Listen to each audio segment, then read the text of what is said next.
Olá, boa noite a todos, nossos irmãos encarnados e encarnados, que aqui estão para estudar junto conosco. Hoje faremos mais uma das nossas palestras públicas, organizadas pelo Chico Xavier Learning Center em Portland, Oregon.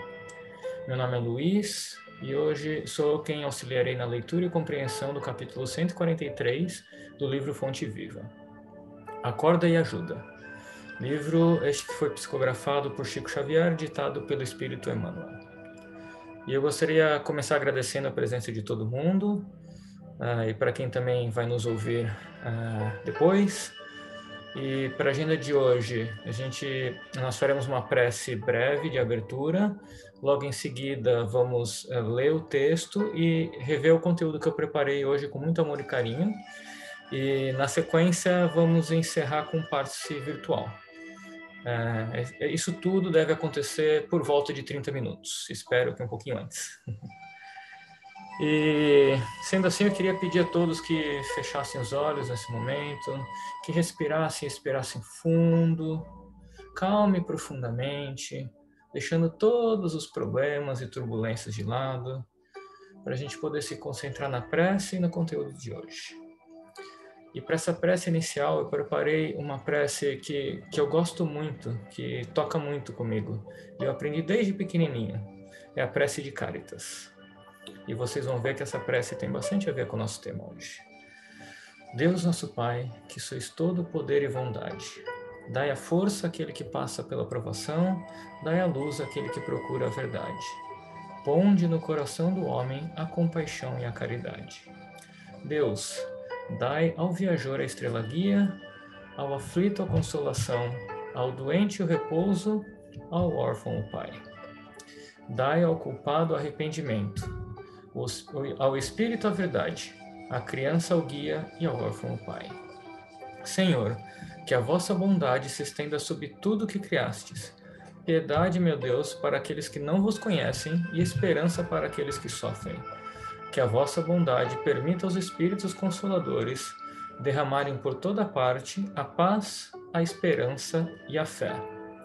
Deus, um raio, uma faísca do vosso amor pode abrasar a terra. Deixai-nos beber na fonte desta bondade fecunda e infinita, e todas as lágrimas secarão, todas as dores se acalmarão. Um só coração, um só pensamento subirá até vós, como um grito de reconhecimento e de amor. Como Moisés sobre a montanha, nós vos esperamos com os braços abertos. Ó bondade, ó beleza, ó perfeição, e queremos de alguma sorte merecer a vossa misericórdia. Deus, dai-nos a força de ajudar-nos o progresso, a fim de subirmos até vós. Dai-nos a caridade pura, dai-nos a fé e a razão. Dai-nos a simplicidade, que fará das nossas almas o espelho onde se há de refletir a vossa imagem. Graças a Deus, que assim seja. Então, vamos abrindo os olhinhos. E eu vou começar fazendo a leitura do texto de hoje, que, como eu disse, chama-se Acorda e Ajuda, capítulo 143 do livro Fonte Viva. E, como sempre, Emmanuel começa trazendo uma passagem do Evangelho, e nesse caso ele traz o Evangelho de Mateus, capítulo 8, versículo 22. Lembrando que sempre o Evangelho são palavras de Jesus, mas Jesus não escrevia, quem escrevia eram seus discípulos. Então, nesse caso, foi Mateus. Segue-me e deixa aos mortos o cuidado de enterrar os seus mortos. Jesus não recomendou ao aprendiz que deixasse aos cadáveres o cuidado de enterrar os cadáveres, e sim conferisse aos mortos o cuidado de enterrar os seus mortos. Há, em verdade, grande diferença. O cadáver é carne sem vida, enquanto que um morto é alguém que se ausenta da vida. Há muita gente que perambula nas sombras da morte e do amor. Perambula nas sombras da morte sem morrer. Trânsfugas da evolução, cerram-se entre as paredes da própria mente, cristalizados no egoísmo ou na vaidade, negando-se a partilhar a experiência comum. Mergulham-se em sepulcros de ouro, de vício, de amargura e ilusão. Se vitimados pela tentação da riqueza, moram em túmulos de cifrões. se derrotados pelos hábitos perniciosos, encarceram-se em grades de sombra. Se prostrados pelo desalento, dormem no pranto da bancarrota moral. E, se atormentados pelas mentiras com que envolvem a si mesmos, residem sob as lápides dificilmente permeáveis dos enganos fatais. Aprende a participar da luta coletiva. Sai cada dia de ti mesmo e busca sentir a dor do vizinho, a necessidade do próximo, as angústias de teu irmão e ajuda quanto pessoa. Ajuda quanto possas. Não te galvanizes na esfera do próprio eu. Desperta e vive com todos, por todos e para todos, porque ninguém respira tão somente para si. Em qualquer parte do universo, somos usufrutuários do esforço e do sacrifício de milhões de existências. Cedamos algo de nós mesmos em favor dos outros, pelo muito que os outros fazem por nós. Recordemos deste modo o ensinamento do Cristo. Se encontras algum cadáver, dá-lhe a bênção da sepultura, na relação das tuas obras de caridade. Mas, em se tratando da jornada espiritual, deixa sempre aos mortos o cuidado de enterrar os seus mortos. Bom, eu vou começar a reflexão sobre esse texto pela epífrase de Jesus, né? Pela passagem que Mateus nos traz no capítulo 8, versículo 22, que realmente é muito forte. Segue-me e deixa aos mortos o cuidado de enterrar os seus mortos. E Jesus, esse texto também aparece no Evangelho de Lucas, no capítulo 59, nos versículos 59 e 60, onde o Jesus ele está com seus discípulos, né, recrutando os discípulos para ajudá-lo. E quando o discípulo pergunta a Jesus, né, que ele fala que quer sair para ajudar no enterro do seu pai. E aí, no versículo 59, Jesus diz, segue-me. Ele, porém, respondeu, permite-me ir primeiro sepultar meu pai. Então, o discípulo responde para Jesus, pedindo para sepultar o pai dele. Mas Jesus insistiu, no versículo 60, deixa aos mortos o sepultar os seus mortos, os seus próprios mortos. Tu, porém, vai e prega o reino de Deus. E aí eu fui buscar, né, o que exatamente Jesus quer dizer com deixa os mortos o cuidado de enterrar seus mortos. E é isso que nós vamos refletir sobre hoje. Então, quando a gente, o que Emmanuel nos traz, né, no texto que ele explica no Fonte Viva, é que Jesus não recomendou ao aprendiz deixasse aos cadáveres, ao cuidado de enterrar os cadáveres. Isso não faz sentido. Jesus sabe que um morto sem vida não faz nada. E aí ele traz também que é verdade grande diferença. O cadáver é carne sem vida, enquanto o morto é alguém que se ausenta na vida. E aí ele fala ainda do que começa a dar aqui a ideia do que Jesus se refere. Há muita gente que perambula nas sombras da morte sem morrer. E é isso que Jesus, nas entrelinhas, porque a gente tem que entender que ele fala isso há 2020, mais de 2000 anos atrás, e as pessoas não conheciam a Boa Nova, né, não conheciam o Espiritismo, não tinham essa noção da vida eterna como nós temos, mas aqui ele começa, né, Emmanuel começa a clarificar o que Jesus quer dizer. Jesus não está falando da morte física, né? Ele não está falando da morte, ele não está referindo-se à morte como cadáver, ele está falando da morte como o corpo físico, que realmente quando o organismo cessa de funcionar, o espírito se desloca e se parte para a vida eterna, que é a vida verdadeira, que é a vida que Jesus se refere. Mas se a gente for observar no capítulo 23 do Evangelho segundo o Espiritismo, por Allan Kardec, estranha moral, ele fala nos itens 7 e 8, que nesse capítulo, o título do capítulo é justamente esse, né, do subtítulo, deixar os mortos enterrar os mortos. Kardec traz nos itens 7 e 8 um pouco mais de clarificação disso, né? O que ele fala o seguinte, né, que quando Jesus responde, deixe os mortos, enterre os seus mortos, e tu vai e anuncia o reino de Deus. O que significa efetivamente essas palavras, né? As considerações que a gente já estudou, a gente pode entender que nas circunstâncias que foram pronunciadas, talvez não consegue dizer exatamente que não está querendo dizer que ele queria censurar aquele discípulo para que ele não deveria ter piedade filial, né, de ir sepultar o pai. Mas sim, Jesus quer dizer num sentido mais profundo, né, que aí só a gente estudando o Espiritismo, entendendo as leis divinas, a gente pode compreender. Porque ele está falando, né, que o ato do sepultamento é um ato de respeito ao corpo físico que serviu para aquele espírito, a máquina que serviu para os fins de evolução daquele espírito. Né? E acho que como reflexão, né, a gente estudando o Evangelho, Jesus aproveitava todas as circunstâncias e situações, pelo que a gente pode observar, lendo o Evangelho segundo o Espiritismo, para expressar os seus ensinos. Então, algumas vezes ele usava palavras muito fortes para que elas não fossem esquecidas. Né? Uma vez que Jesus, como eu disse no começo, ele nada escrevia, né? Tudo que temos escrito sobre Jesus foram escrito através dos seus discípulos.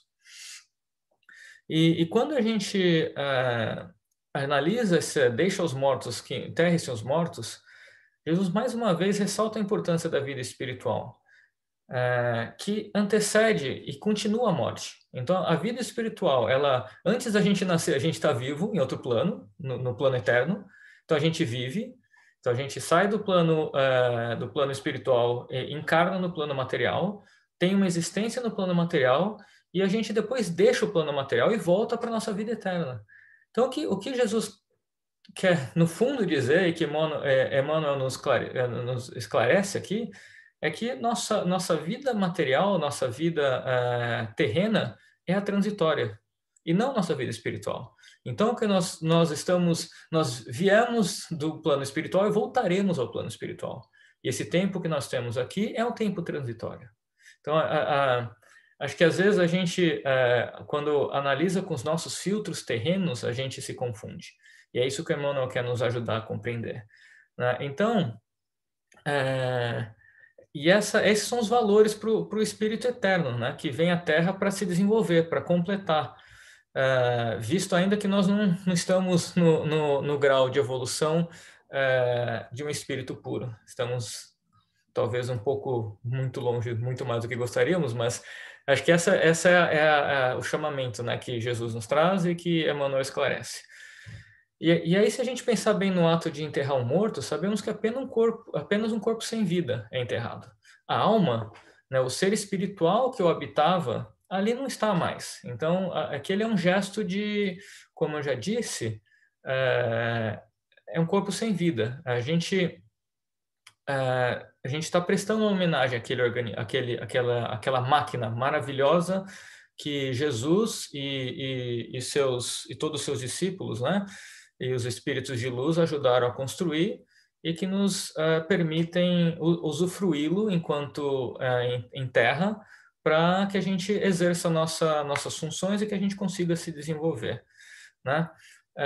E o amor que a gente dedica a alguém, quando a gente, no exemplo de a gente enterrar alguém, não é o corpo, mas sim o ser inteligente que vive nele. Então a gente está o que fica claro lendo isso, né, entendendo o contexto, é que a gente, quando está enterrando alguém, a gente está prestando homenagem ao corpo que viveu e não ao cadáver que está ali, aquele organismo sem vida. E aí, acho que com isso a gente pode entender melhor, né, o ensinamento do mestre, que quis Jesus que chama a atenção para as coisas espirituais, para a vida futura, que é a verdadeira, porque é eterna. E seguindo no texto, Emmanuel ainda traz, né, ele fala sobre a luta, chama a gente para a luta coletiva. Então ele fala aqui no texto, né, que a gente se vitimados pela tensão da riqueza, moramos em túmulos de cifrões, se derrotados pelos hábitos perniciosos, encarceram-se em grades de sombra, se prostrados pelo desalento, dormem no pranto da bancarrota moral. Então, aqui, isso que Emmanuel quer dizer que Jesus, quando fala deixa os mortos que enterrem os mortos, morto, no primeiro morto que ele se refere, são as pessoas que vivem nessas situações. O que é basicamente são as pessoas e os espíritos que não vivem segundo as leis divinas. Mas se a gente olhar o último parágrafo dessa parte, né, aprende a participar da luta coletiva, eu gosto, aqui eu faço uma conexão muito grande com as leis divinas, né, que aí eu ouvi um dia de uma espírita muito evoluída que me ensinou a usar a palavra pilastra de Deus como uma forma de lembrar de todas as leis. Mas aqui acho que esse texto fala muito sobre a lei da caridade e a lei do progresso, né? E a lei do trabalho. Então, a gente tem que lembrar sempre que a gente está aqui para aprender a evoluir através do nosso trabalho e através do nosso esforço e através da caridade pura, né? Aqui eu faço uma conexão com a prece de Cáritas no finalzinho dela, que ela fala: dai-nos a caridade pura, dai-nos a fé e a razão, dai-nos a simplicidade que fará das nossas almas um espelho onde se deve refletir a vossa imagem. Para mim é muito, muito claro o que Emmanuel está trazendo aqui, né? O quanto você viver longe disso, e muitas vezes não é só você não fazer nada, como um monge que fica meditando na montanha. Muita gente faz, além de não praticar o bem, pratica o mal, né? Então ele dá exemplos aqui, né? Que é basicamente o orgulho e a inveja. E aí eu estava até comentando com a dona Lúcia que eu fiz a palestra do capítulo 48 desse mesmo livro do Fonte Viva, e aí Emmanuel lá traz que nós temos enormes potenciais de bondade e que às vezes nós passamos por essa encarnação como temos, todos nós somos preciosas estações de serviço aproveitável, ocupado em atividades mais ou menos inúteis. Então, de novo, é a chamada que nos é feita para praticar o bem, para agir, para fazer, para não só estudar, é super importante estudar e aprender, para que aí sim a gente possa transformar nossas ações e nossos pensamentos em coisas positivas. E continuando o texto, ele traz, né? Sai cada dia de ti mesmo e busca sentir a dor do vizinho, a necessidade do próximo, as angústias de teu irmão e ajuda quanto possas.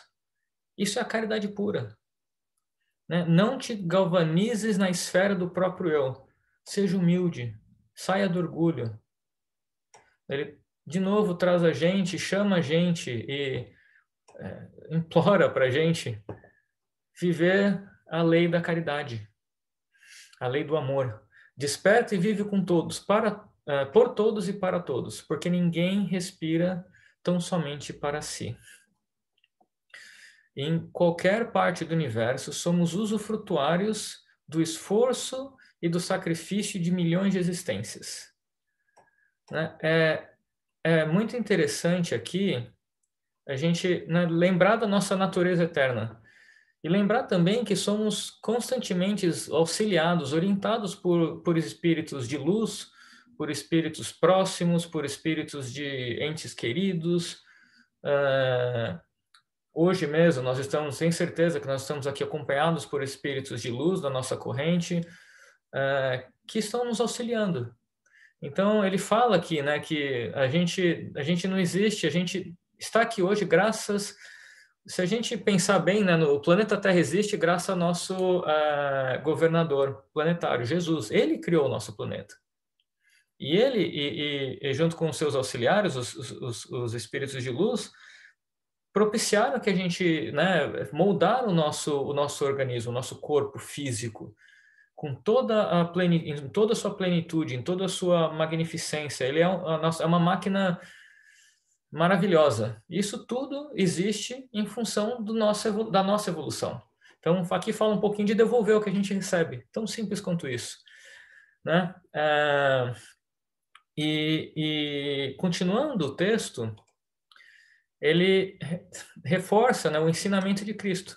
Cedamos algo de nós mesmos em favor dos outros, pelo muito que os outros fazem por nós. Recordemos deste modo o ensinamento de Cristo. Se encontrares algum cadáver, dá-lhe a bênção da sepultura, na relação das tuas obras de caridade. Mas, em se tratando da jornada espiritual, deixa sempre aos mortos o cuidado de enterrar os seus mortos. Lembremos aqui, né? Eu gosto de lembrar aqui do que é precisa, do que é preciso, do que a gente precisa para o espírito se salvar. E é muito simples, é a caridade. E mais uma vez, no Evangelho segundo o Espiritismo, no capítulo 15, o título do capítulo é muito forte, né? Fora da caridade não há salvação.